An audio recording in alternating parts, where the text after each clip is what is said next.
আসসালামু আলাইকুম everyone, math tips and ট্রিক্সের পক্ষ থেকে সবাইকে জানাই আন্তরিক শুভেচ্ছা ও অভিনন্দন। এখন আমরা দেখব যে দশমিক সংখ্যার ঐকিক বিভিন্ন প্রতিযোগিতামূলক পরীক্ষায় দশমিক সংখ্যার ঐকিক নিয়মগুলো এসে থাকে।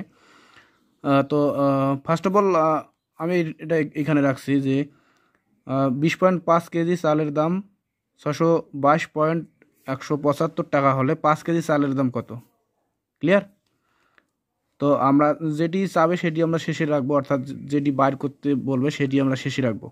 তো এখানে বার করতে বলছে যে 5 কেজি চালের দাম কত, অর্থাৎ টাকা বার করতে বলছে।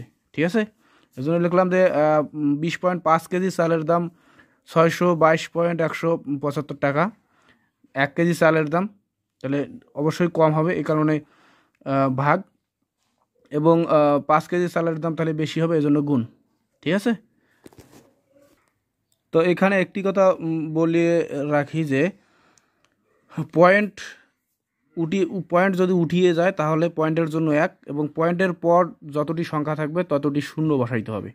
অর্থাৎ পয়েন্টের জন্য 1, পয়েন্ট ওঠার পর পয়েন্টের পর যদি একটি অঙ্ক থাকে তাহলে একটি শূন্য, দুইটি অঙ্ক থাকলে দুইটি শূন্য, তিনটি অঙ্ক থাকলে তিনটি শূন্য। ঠিক আছে, তো সেই হিসাবে এখানে 622.175 পয়েন্ট উঠার জন্য 1 নিচে, এবং পয়েন্টের পর অঙ্ক আছে 3টা, এই জন্য 3টা শূন্য। অর্থাৎ নিচে যদি লবে পয়েন্ট উঠিয়ে দেয় তাহলে হরের সাথে গুণ করব, এই জন্য হরের সাথে গুণ করলাম 1000, এবং লবে আছে হরে আছে 20.5, তাহলে 20.5-এর পয়েন্টটি উঠিয়ে দেবো, উঠিয়ে দেওয়ার জন্য 1, এবং অঙ্ক আছে একটি, এই জন্য 10 অর্থাৎ শূন্য। তাহলে এটি যেহেতু 20.5 হরে আছে, তাহলে এটি পয়েন্ট উঠিয়ে লবের সাথে আমাদের গুণ করতে হবে 10। তাহলে উপরেরগুলো গুণ এবং নিচেরগুলো গুণ করে ভাগ করলে যতই অ্যান্সার হবে, অর্থাৎ 151.575 বাড়াইবি। তো এটি হচ্ছে আমাদের উত্তর। প্রায় সব অঙ্কগুলোই এরকম থাকে। তো আমরা দশমিক সংখ্যার ঐকিক নিয়ম একটি রাখছি, আমরা চর্চা করলেই এটা অলরেডি ক্লিয়ার হয়ে যাবে।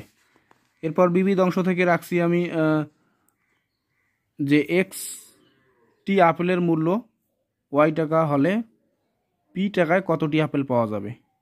ঠিক আছে, তো এখানে একটি হিসাব মনে রাখতে হবে যে যে কোনো অক্ষরের মান 1-এর থেকে বেশি, অর্থাৎ যে কোনো অক্ষরের মান 1-এর থেকে বেশি।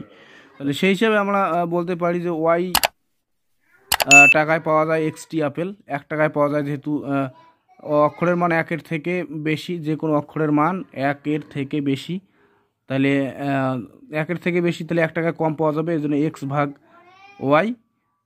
তাহলে পি টাকায় পাওয়া যায়, তাহলে 1-এর থেকে যেহেতু অক্ষরের মান বেশি, অর্থাৎ 1-এর থেকে অক্ষরের মান বেশি, অক্ষর বলতে পি, তাহলে পি ওপরে গুণ হবে, অর্থাৎ পি এক্স ভাগ ওয়াই। তো এরকম করে আমরা বিবিধ অঙ্কগুলো করব, অর্থাৎ আরও বিভিন্ন এরকম অঙ্ক থাকবে, এগুলো এরকম করে করব।